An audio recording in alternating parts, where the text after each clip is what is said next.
Income tax return भरने का season शुरू हो गया है और लोगों के मन में कंफ्यूजन का गुबार भी भरना शुरू हो गया है कि क्या क्या चेंजेज आया है, कौन सा टैक्स रिजीम हमें सिलेक्शन करना चाहिए, क्या क्या चेंजेज आया है, क्या फायदा है, किस तरीके से हमें डिडक्शन वगैरह लेके बेनिफिट हो सकता है। और सबसे बड़ी बात है कि लास्ट डेट कब है, स्टार्टिंग डेट कब है, क्या क्या डॉक्यूमेंट लगता है, कहाँ से करवाना चाहिए, किसको करवाना चाहिए। बहुत टाइप का कंफ्यूजन है जो लोगों को नहीं पता है। आज की इस वीडियो में मैं सारा का सारा चीज को क्लियर करूंगा। सबसे पहली बात मैं आपको बता दूं, इनकम टैक्स रिटर्न भरना ही किनको होता है। इनकम टैक्स रिटर्न उन सभी लोगों को भरना होता है जो कि इनकम जनरेट करते हैं, यानी कि इनकम पर टैक्स। इनकम का मतलब क्या हुआ, जितना आपने कमाया और उस कमाई में से जितना आपने खर्च कर दिया, तो जो पैसा आपको बच रहा है वही हम इनकम मानते हैं। लेकिन सरकार ने इसके लिए नियम बना दिया। जो पुराना टैक्स रिजीम है उसके अकॉर्डिंग बोलता है कि अगर 2.5 लाख तक का आपका इनकम है, मैंने क्या बोला, इनकम, रेवेन्यू नहीं। अगर आप सैलरीड एम्प्लॉय हैं और एक महीने में आपका इनकम 20,000 रुपया आता है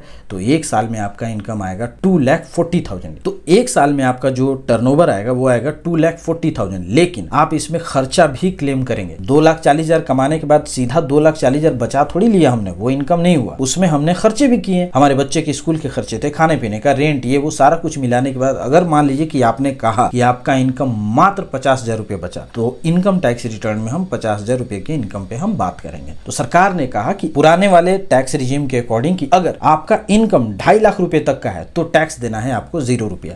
लेकिन जो नया टैक्स रिजीम है इसके अकॉर्डिंग अगर आपका इनकम 3 लाख रुपीस तक का है तो आपका जो टैक्स है वो 0% बनेगा। इनकम टैक्स क्या है ये भी आपको क्लियर हो गया। नेक्स्ट एक इंपॉर्टेंट चीज आता है कि इसको भरना कब से चाहिए और कब तक हम भर सकते हैं। तो इसके लिए इनकम टैक्स एक्ट 1931 में एक सेक्शन है 139, सेक्शन 139। इस सेक्शन के अनुसार जो इनकम टैक्स का ड्यू डेट होता है वो होता है 31 जुलाई तक। किसके लिए 31 जुलाई तक? उनके लिए जो इंडिविजुअल हो या जिनका इंडिविजुअल में भी किसी भी टाइप का ऑडिट नहीं होता है, तो उन लोगों के लिए है सेक्शन 139 के तहत 31 जुलाई तक ड्यू डेट, यानी कि लास्ट डेट। तो आप भर कब से सकते हैं? 31 मार्च के बाद, यानी कि 1 अप्रैल से लेके आप 31 जुलाई के बीच में आप कभी भी भर सकते हैं। इसके लिए सरकार के वेबसाइट पर फॉर्म आ जाता है और वहीं से हम इसको फाइलिंग करते हैं। दूसरा एक ड्यू डेट आता है 30 सितंबर। ये किन के लिए है? ये उन इंडिविजुअल के लिए है जिनका इनकम इतना ज्यादा है कि उनको ऑडिट करवाना पड़ता है, पहला नंबर ग्रुप। दूसरा कंपनी, पार्टनरशिप, LLP, इन सारे ग्रुप्स के लिए जो लास्ट ड्यू डेट है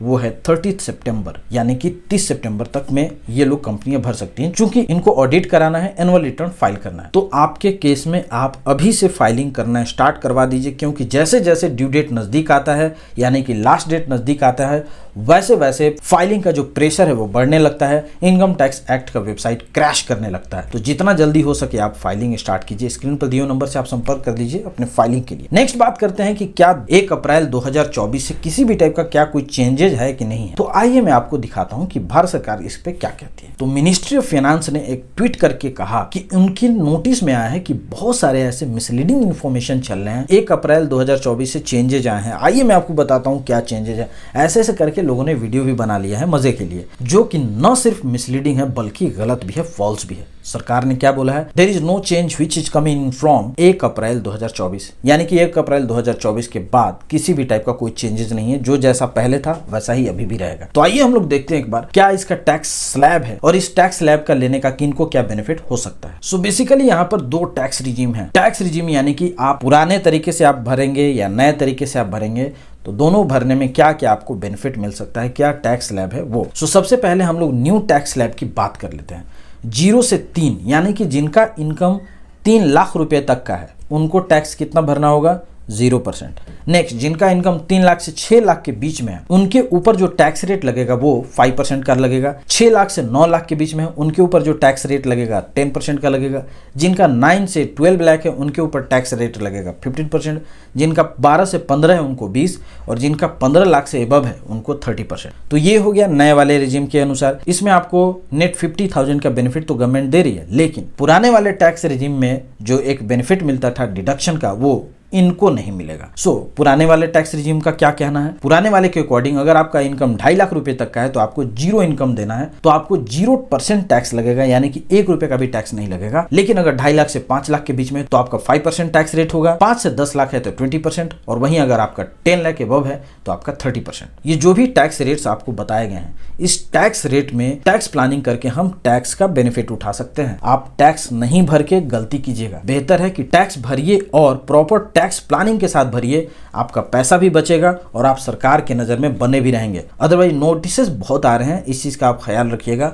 अगर आपके पास पैन कार्ड है और आपके पास इनकम हो चाहे ना हो, और आप 1 साल भर दिए फिर अगले साल नहीं भरे, तो कभी ना कभी आप फंस सकते हैं। नोटिस अगर आ गया तो बहुत भारी पड़ जाएगा। इसीलिए रिटर्न जरूर फाइल कीजिए, भले ही आपको 0 रुपये का भरना है, नील रिटर्न आपको भरना है, बट भरना है। यही नियम बोलता है इनकम टैक्स एक्ट का। इससे बचने की कोशिश ना कीजिए। अब मैं आपको बताता हूं कि अगर आप इनकम टैक्स भरेंगे तो आपको बेनिफिट क्या होगा। नहीं भरने का तो नुकसान आप जान लिए कि आपको फाइन लग सकता है, आज नहीं तो कल। बेनिफिट क्या होता है वो समझिए। अगर आप जीवन में कभी भी लोन लेने के लिए जाइएगा, वो चाहे पर्सनल लोन हो गया, होम लोन हो गया, किसी भी टाइप का लोन लेने के लिए आप जाएंगे तो वो आपसे 2 चीज मांगते हैं। अगर आप सैलरीड हैं तो बोलेंगे कि आप अपना सैलरी स्लिप लाइए, नहीं तो आपसे मांगेंगे इनकम टैक्स रिटर्न लाइए। बहुत सारे लोग ऐसे हैं जो अपना खुद का काम करते हैं, उनसे मांगा जाता है कि आप अपना इनकम टैक्स रिटर्न लाइए। सैलरीड वालों से भी इनकम टैक्स रिटर्न मांगी जाती है। तो अगर आपके पास इनकम टैक्स रिटर्न नहीं है पिछले 3 साल का, तो आप किसी भी टाइप का लोन नहीं ले सकते हैं, एक चीज याद रखिए। दूसरी बात, अगर आप पीएमजीपी स्कीम में बिजनेस लोन लेने के लिए जाएंगे तो वहां पर तो इनकम टैक्स रिटर्न जमा करने पर आपका स्कोर बोर्ड बढ़ जाता है, यानी कि आपके जो लोन मिलने के चांसेस है वो भी बढ़ जाते हैं। मुद्रा स्कीम या अदर स्कीम में तो वो मांगते ही मांगते हैं, लेकिन पीएमजीपी स्कीम में खास तौर से आपको इनकम टैक्स रिटर्न का बेनिफिट ये होता है कि आपका स्कोर बोर्ड बढ़ता है और लोन मिलने का चांसेस आपको बढ़ जाता है। इसीलिए इनकम टैक्स रिटर्न आप जरूर भरिए। इनकम टैक्स रिटर्न भरवाने के लिए स्क्रीन पर दिए हुए नंबर से अभी आप संपर्क करें। उम्मीद है पूरा वीडियो आपको पसंद आया होगा। पूरा वीडियो देखने के लिए आपका बहुत बहुत धन्यवाद। Thank you so much. Take care. Bye bye.